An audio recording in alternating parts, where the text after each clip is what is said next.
Okay, I have all my gear laid out for Mangum Half Marathon. I guess we'll start out at the top.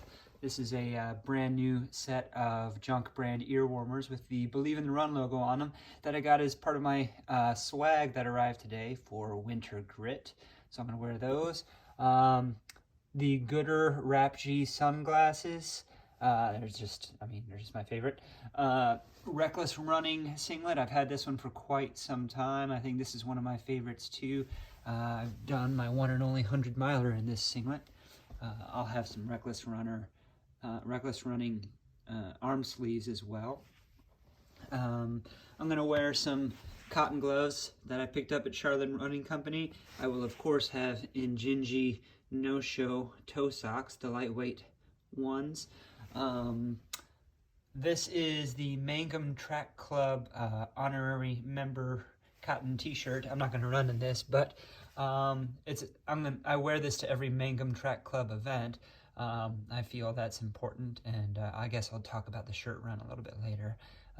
This is some more swag that came for Winter Grit from Believe in the Run. This is a really, really nice cold weather top from Asics, so I'll probably wear that for my warm-up. Speaking of warm-ups, I'm going to wear the On Cloud Eclipse for my warm-up. I will have Rabbit Speedster racing tights. I'm going to carry a couple of gels with me and take one at the start after a warm-up.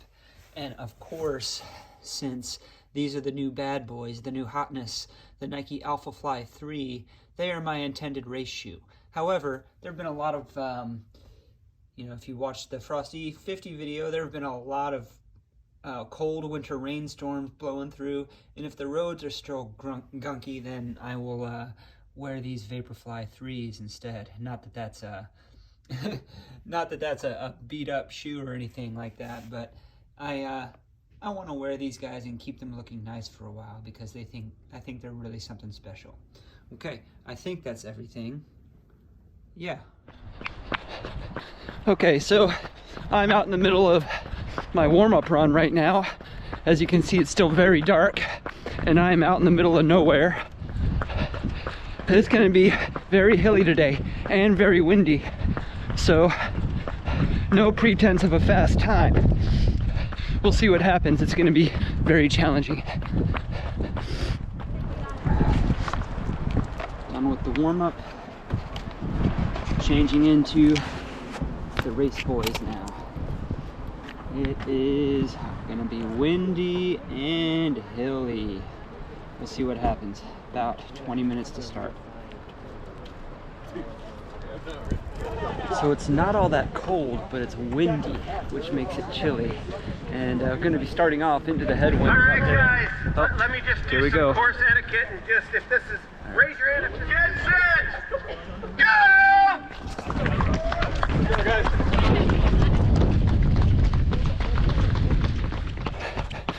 I'm about a mile in, already done some serious climbing.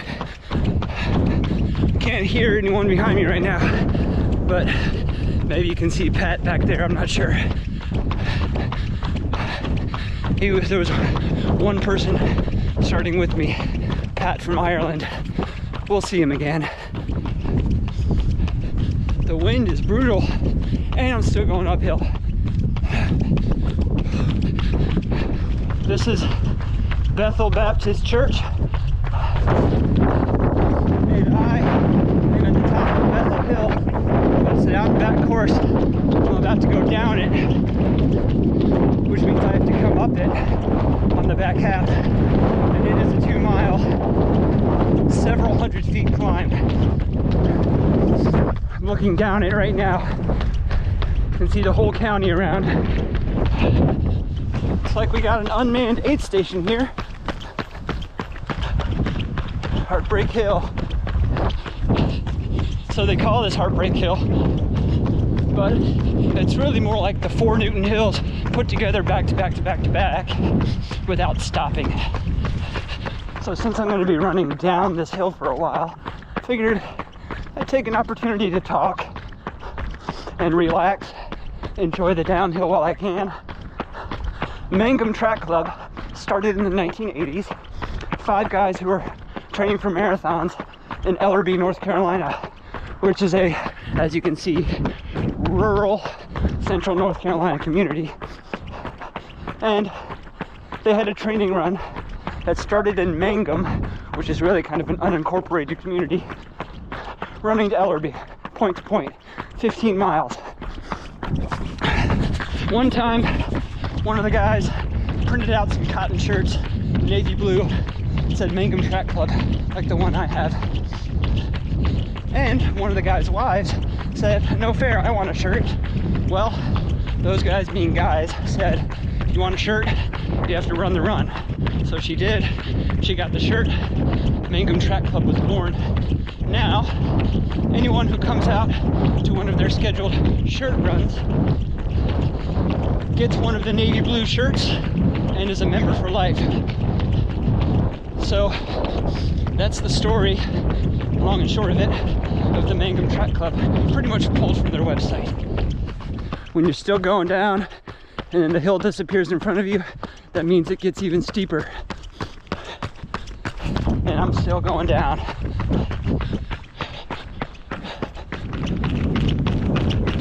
These AlphaFly 3s are pretty fun to run downhill in, I have to say.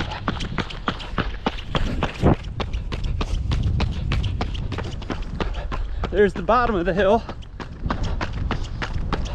I'm about 4 miles in. I will be once I cross that bridge there. And feeling all right.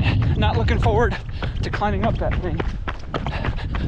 So I can tell you right now, even though I'm in shape for like a 122 or so half on a fast course, I'm not gonna break 130 today. This hill, this course is gonna mangle me. Man, good run. Thanks, guys. That's the turnaround, halfway point. Go, Pat. Right around the corner there. All right, so that was about 70 seconds gap. Doubled that because of a turnaround. Almost a minute and a half. I mean, 2.5 minutes. Go, runner. Yeah, buddy. Woo! Go, runners. Go, runners. Heartbreak hill. Heartbreak hill. You're doing great. Go, runner. Jump.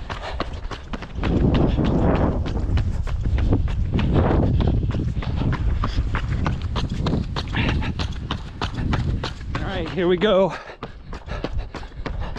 Now to settle in for about 13 minutes of suck. I'm at the bottom of Bethel Hill, going up. See you at the top, hopefully. There's Bethel Church. You know what that means. This is the top of the hill. And I made it. Now, just another 2.5 miles in the race. Oh, CCMF. 12 miles in, I'm able to get some turnover again. Once you get past the hills, these shoes can really deliver. I mean, on the hills too, but now I feel like I can run fast again. Circle around, circle the camera. Good job.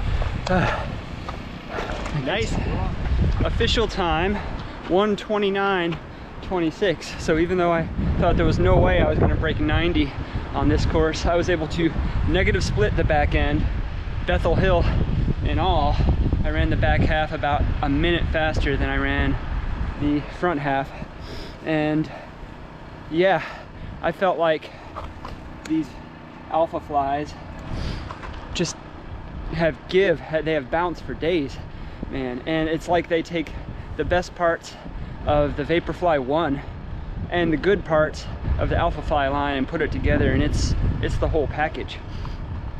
There was just pop the whole way through. Even going up the hill, even though I had to slow down, you could still feel the pop off the forefoot.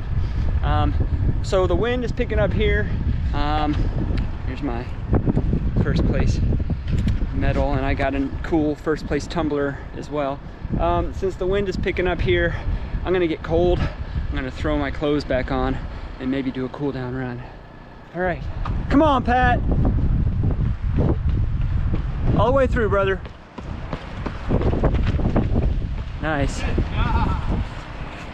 There's Pat from Ireland, second place finisher. Whew.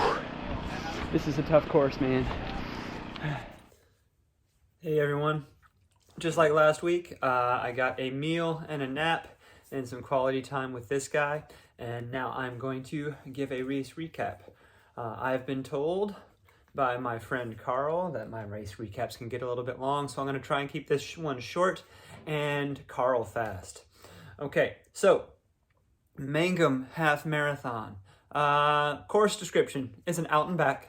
So 6.55, 6.6 miles out, and then turn around and come back. First 2 miles are pretty rolling, but generally uphill, and those miles were into wind today as well. There's one turn on the course. You turn right, you continue a little bit uphill to Bethel Church, which you might remember from the video. Then you go down, down, down the Bethel Hill. You get to the bottom of that, you get a nice 1.5 miles of flat, and then you climb a couple more rolling hills before you get to the turnaround, turn around, do everything in reverse. Climb back over those hills, flat, then you climb Bethel Hill, which sucks, and get up to the top of the church. You got about 2.5 miles left. You know, make that one left turn, and the last 2 miles are kind of a downhill trend to the finish. So from the start, I know, buddy, I know. From the start, I was in the lead, kind of led wire to wire, but Pat, who you might remember from the video, Irish Pat, was on my shoulder for a little bit of it. You know, I could hear him for the first mile or so, and then I wasn't going to turn around and let him know I was thinking about him. I stopped hearing him, so I was more just going to kind of keep a listen out, but I was pretty sure that he was going to be, you know, hanging back most of the time. Starting to feel a little too much effort being used on those first couple of uphill miles.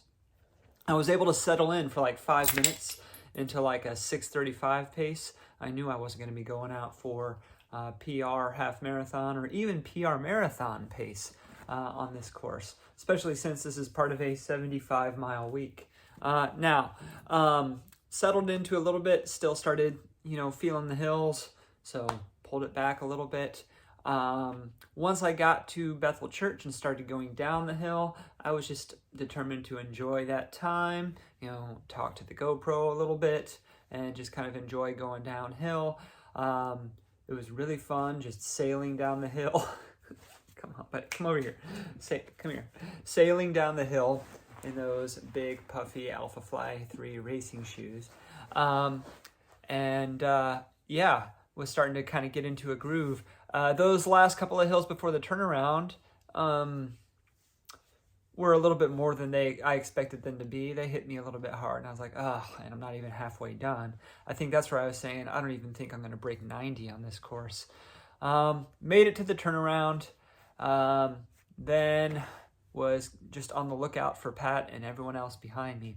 When I passed by Pat, about 1 minute and 10 seconds had passed since I hit the turnaround, so if you double that, the gap was just under 2.5 minutes that he was behind me. I figured I could maintain that for the rest of the race. Then, you know, got over those rolling hills from the turnaround. Those 1.5 miles of flat before Bethel Hill, I was determined to enjoy that. Settled in, started running fast again, cheering on other runners as they were still coming on their outbound leg. Bethel Hill, there's not much to say about it. It was, you know, I was right. It was about 13 minutes. It was about 13 minutes of suck. And it was just, I think I was probably going like 740 pace up that hill. I think I said it was like Newton, all 4 of the Newton Hills in Boston put together, back to back to back to back. But it was steeper than all of that. So in 1.5 miles, or maybe a little more than 1.5 miles, climbed 300 feet of elevation. So that's, yeah, it was that's not conducive to running fast. You just kind of pull back and eat that hill. After that, after I got to the church and started getting some turnover again, however, for those last 2 miles, I was able to really dial it down. I was like, you know what? Maybe I got a chance at breaking 90 after all. So the last 2 miles, I think, were my fastest. I know for a lot of those, I was certainly averaging sub 6-minute pace. I know for a good stretch, I was between 5:40 and 5:50 pace, just, rocketed out. And it was good to be able to get that turnover again, even though there was one last little hill that I don't remember running down in the beginning, but it was about a half mile from the end. And it was just a little bit of a stinker. It's like, I've been running so fast for the past couple of miles, and then this thing is here right when I'm about to be done. Anyway, got over that, sprinted into the finish. 1:29:26 was the official time. And Pat finished about 5 minutes later, and then a few minutes later, the third place finisher, and then they started trickling in after that. Was not a big field, but I was happy to take home the W. I was really kind of registering for the purpose of being competitive at this one rather than, going for a time. It is not a course for a time, right, buddy? Yeah. Okay, so there is my 5.5 minute Carl Fast race recap. Now it's time for the reason most of you are here, which is the shoe talk, the full review of the AlphaFly 3 by Nike. And these things are rockets. Well, they're not rockets because the Hoka has the rocket, but these things are spaceships. Like I had said in my comparison video, the AlphaFly 2, while not a bad shoe, didn't really work as a top-tier racer for me. There was just a lot going on underfoot, and it wasn't all working together, but everything's working together in the AlphaFly 3. They both have that close to 40 millimeter stack height. They both have ZoomX foam, although the ZoomX foam feels a little bit different. I'll talk about that. They both have the air pods, and they both have the carbon plate, the fly plate. I think this one might be a little bit of a different scoop to it.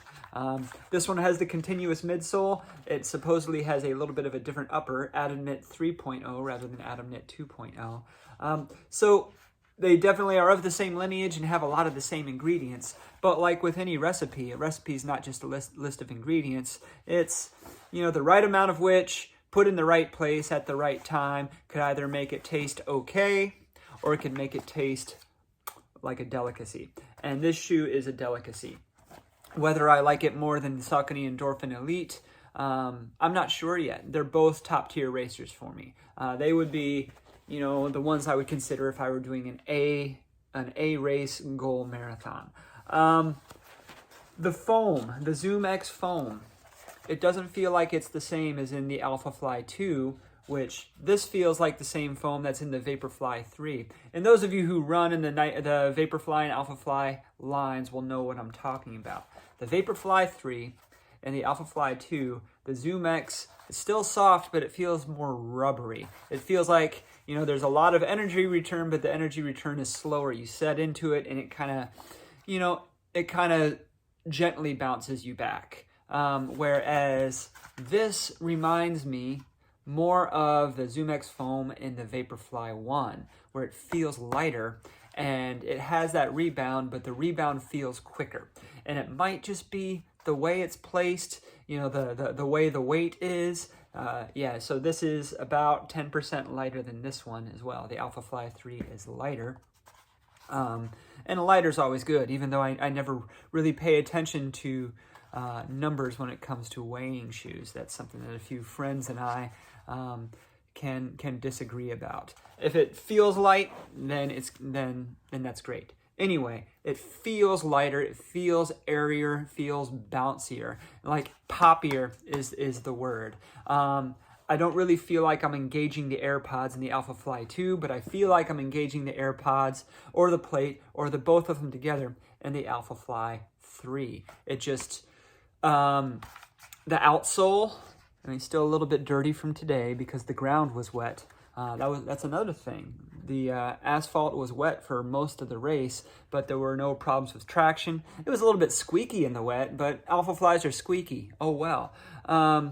Good traction. I never had to think about my step, never felt like I was slipping or felt like I was out of control. The thickest part of the outsole, under the air pod, is right where I usually get my most wear, because it's where I strike, on the lateral side of the distal midfoot or forefoot there. And you can barely tell that there's any wear there. Whereas in the AlphaFly 2, I mean, this is black, it's harder to see, but it's a little bit beveled and you can definitely tell that it's been worn down there. A lot of that micro tread is gone. Now, true, counting today's race and the strides and stuff, and you know, I have less than 20 miles on this shoe, so it's not going to share a lot of wear, but I think it's going to hold up a lot better. There might be a little bit more up here, and that's kind of from my toe off and not being completely on center. But I think as long as I don't just use this for a whole bunch of workouts and a whole bunch of, you know, base day runs and stuff that are not A races, this will last for a while. What else was I going to go? Give me a moment. I'm probably going to have to pause and delete this from the video. I remembered. Okay, so I said there's a lot of pop to it. If you are one of those racers who likes to put on a racing shoe and just set it and forget it and not even be aware of it, not even feel that it's there, this is not the racing shoe for you. I get that feeling, and there's some shoes where I enjoy that feeling or lack of feeling, where it's like all I know is I'm efficient when I wear that shoe. The Endorphin Elite is like that, and you know, a few of the other super shoes, and that's kind of what I would look for in a racing flat before the advent of super shoes. This is not a shoe that you forget about. It's a shoe that you're always aware of and you're always tuned into. And I'm not saying that as a bad thing, because what you're tuned into is the propulsive feeling of it. So I'm not saying this shoe takes up a whole lot of real estate in your mind, like you're always thinking about this shoe, like you would be with something like this, the Mizuno Wave Rebellion Pro 2, which is a whole nother thing for a whole nother video. But I'm saying this shoe makes you think about how fast you're going and how much you're popping off that forefoot, or that's what it makes me think about. So if you're someone who likes to tune in to all of the elements that are driving you forward in a race, then this is the shoe for you, because we're not just talking about a shoe that's going to get you a good time or a shoe that's going to last forever. We're talking about a shoe that's going to get you a certain experience. And if your experience is tuning in to that forward propulsion, then the AlphaFly 3 does that for me. Of course, I'm only using it for performance. I'm only using it for races. I will probably not even use it for any workouts unless they are key workouts. Race dress rehearsals, because I want to keep all of those elements in their top condition. You know, I don't want to mess with the recipe too much. So I would like to have this freshness as long as I can. So this is going to probably go away for a little while for me personally. That brings me back to the AlphaFly 2. Like I said, this is not a bad shoe, but it's not a top tier racer for me. So moving forward, the AlphaFly 2, I'm still going to put miles in, but the AlphaFly 2 is now going to become a training companion to the AlphaFly 3. Much like the Adidas Prime X Strung is a training companion to the Adios Pro 3 or to other super shoes. It's great for putting in those performance miles as a training companion. That's what the AlphaFly 2 is going to be for me. And this guy is the AlphaFly 3 is going to be my number one. Sizing. True to size for me. It's going to fit like a racing shoe. So you're not looking for comfort. You're just looking for, not having any discomfort. Oh, yeah. A lot of people talk about the arch on the AlphaFly 2, and I guess on the AlphaFly 1 as well, being very prominent. I could feel it in the AlphaFly 2. It never gave me blisters or anything like it did some. And I do have a low arch, actually, a flexible low arch that would feel this arch. In the AlphaFly 3, I didn't feel it. So Nike says they fixed it after doing a race in it and putting it through the wringer on a tough course. I would say they fixed it. Yeah, so true to size, feels light. I love the continuous midsole. I think that is everything. The price has gone up $10, so it's $285 in the US. I think it's 285 pounds in the UK. I have no idea what it is in euros. But yeah, maybe put that on the comments if you're from Europe. So yeah, that is my shoe review for real this time. And don't forget to like, subscribe, and ding the bell for notifications. Thanks, guys. We'll see you in the next run.